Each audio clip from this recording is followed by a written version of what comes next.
कांग्रेस ने bus stand पर तो भाजपा ने कृषि उपज मंडी में सुभाष चंद्र बोस की प्रतिमा पर माल्यार्पण पर 127वीं जयंती मनाई। अब महापुरुषों को भी नेताओं ने अपने अपने हिसाब से बांट लिया है। भाजपा बस स्टैंड पर नहीं जाती तो कांग्रेस कृषि उपज मंडी नहीं जाती। सुभाष चंद्र बोस की जयंती को 2021 से पराक्रम दिवस के रूप में मनाया जा रहा है। भाजपा कांग्रेस ने अलग अलग स्थान पर सुभाष चंद्र बोस की प्रतिमा पर माल्यार्पण कर उनकी 127वीं जयंती मनाई। आज मंगलवार को सुभाष चंद्र बोस जी की 127वीं जयंती के अवसर पर भाजपा कार्यकर्ताओं ने स्थानीय कृषि उपज मंडी में सुभाष चंद्र बोस की प्रतिमा पर माल्यार्पण कर श्रद्धांजलि अर्पित की और कांग्रेस विधायक डॉक्टर रामकिशोर दोगने ने अपने कांग्रेस कार्यकर्ताओं के साथ स्थानीय बस स्टैंड पर माल्यार्पण कर श्रद्धांजलि अर्पित की। आपको बता दें कि सुभाष चंद्र बोस का जन्म उड़ीसा के कटक में 1897 में हुआ था। 2021 में पहली बार सुभाष चंद्र बोस की जयंती को पराक्रम दिवस के रूप में मनाया गया था। हरदा से ब्यूरो चीफ ब्रजेश पाटिल की रिपोर्ट। आज नेताजी सुभाष चंद्र की जयंती है, उसके उपलक्ष्य में हम सब लोग यहाँ आकर उनको माल्यार्पण किया है और हम आज उसी में सबसे मिलने हैं और सबको उसी जयंती की शुभकामनाएं भी दे रहे हैं। सबसे मिलजुल रहे हैं और सुभाष चंद्र जयंती मनाने के लिए हैं उपस्थित। क्या संदेश है उनका?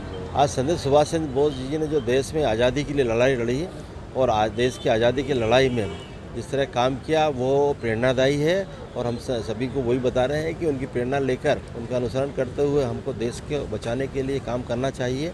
देश हमारा बहुत अच्छा है और उनकी लड़ाई के कारण ही स्वतंत्र हुआ है। महात्मा गांधी जी हो, सुभाष चंद्र बोस हो, चंद्रशेखर आज़ाद हो, इन्हीं के कारण देश आज़ाद हुआ। तो इनको याद करना और उनकी जयंती मनाना हमारे लिए बड़ा पुण्य का काम है और हम सबको मनाना चाहिए। आज भारत माता के सच्चे सपूत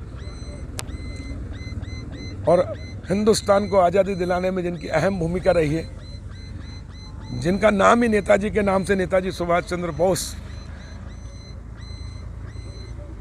तुम मुझे खून दो मैं तुम्हें आज़ादी दूंगा, ये नारा देने वाले भारत माता के सच्चे सबूत नेताजी सुभाष चंद्र बोस जी की आज जयंती, उनको हम नमन करते हैं, श्रद्धा सुमन अर्पित करते हैं और उनके बताए मार्ग पर चलने का संकल्प लेते हैं।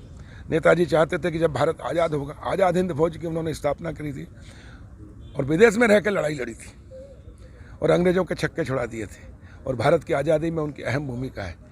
लेकिन उनकी मृत्यु का रहस्य आज तक नहीं खुला है और इसलिए ऐसे महान देशभक्त, स्वतंत्रता संग्राम सेनानी, आज़ाद हिंद फौज के संस्थापक, भारत को आज़ादी दिलाने वाले नेताजी सुभाष चंद्र बोस की जयंती पर उनको प्रणाम करते हैं और ये संकल्प लेते हैं कि जो उनका सपना था कि जब भारत आज़ाद हो जाएगा तो शक्तिशाली, समृद्धशाली, वैभवशाली होगा, विकसित राष्ट्र होगा और भारत माता विश्व गुरु के स्थान पर पहुंचेगी। और कल ही प्रभु श्री राम टेंट से निकलकर भव्य दिव्य मंदिर में प्राण प्रतिष्ठा के साथ प्रकट हुए हैं। तो अब उनका सपना साकार होगा, सभी हमारे अमर शहीदों का।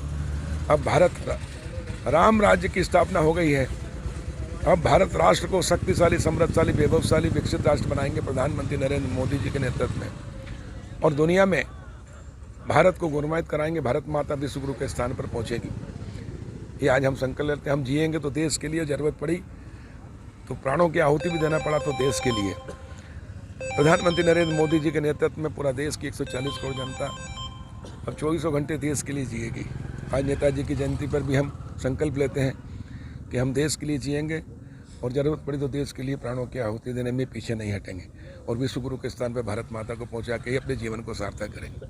भारत